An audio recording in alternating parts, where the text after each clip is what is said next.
முதல்ல வந்து நம்ம யஷ்வந்த் வர்மா விஷயத்த பார்ப்போம்.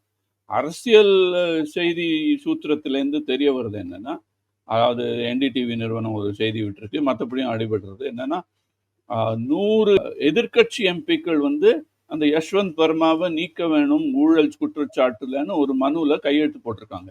அத அவரு டங்கர் வந்து அனுமதிச்சுட்டார். ம். அப்போ இத வந்து பாரதிய ஜனதா கட்சிக்கு, பிரதமர் மோடியின் கட்சிக்கு ஒரு அவமானமாகவோ, தலைகுனிவாக தெரிகிற மாரி ஒரு பிம்பம் ஏற்படுறதுன்னு பேசிக்கிறாங்க.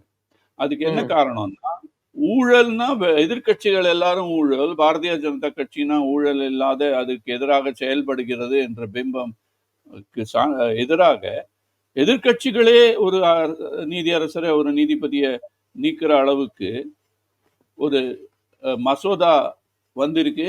அந்த மனுவ வந்து அவர் அட்மிட் பண்ணிட்டார். டங்கர், துணை ஜனாதிபதி ஜெகதீப் டங்கர் அதை வந்து ஆமோதித்து அப்ரூவ் பண்ணிட்டாருங்கிறதுனால ஒரு விதமான தலைகுனிவு ஏற்பட்டது பாரதிய ஜனதா கட்சிக்கு.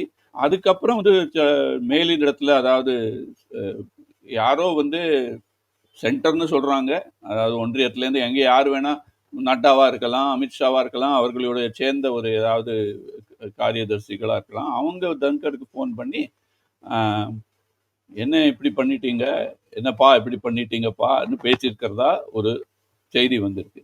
அப்போ பேசின போதும் அந்த பேச்சோட சூட்டிலேயே அவர் வந்து அவருக்கு புரிஞ்சு போயிடுத்து